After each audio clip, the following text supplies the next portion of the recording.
সংযুক্ত আরব আমিরাতের আবুধাবিতে মোহাম্মদ শিবলি সাদিক নামে এক প্রবাসী বাংলাদেশি মৃত্যু হয়েছে।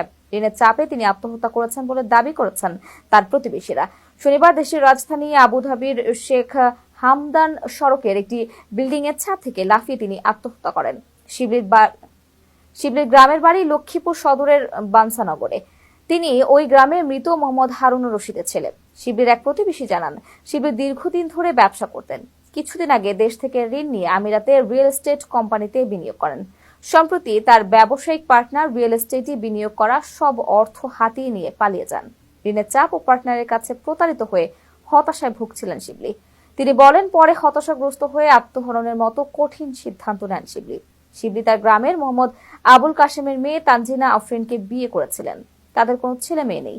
এ বিষয়ে আবুধাবির বাংলাদেশ দূতাবাস জানায়, দেশের আইনি প্রক্রিয়া শেষে নিহতের লাশ দেশে পৌঁছাতে দূতাবাস দ্রুত পদক্ষেপ নেবে এবং প্রয়োজনীয়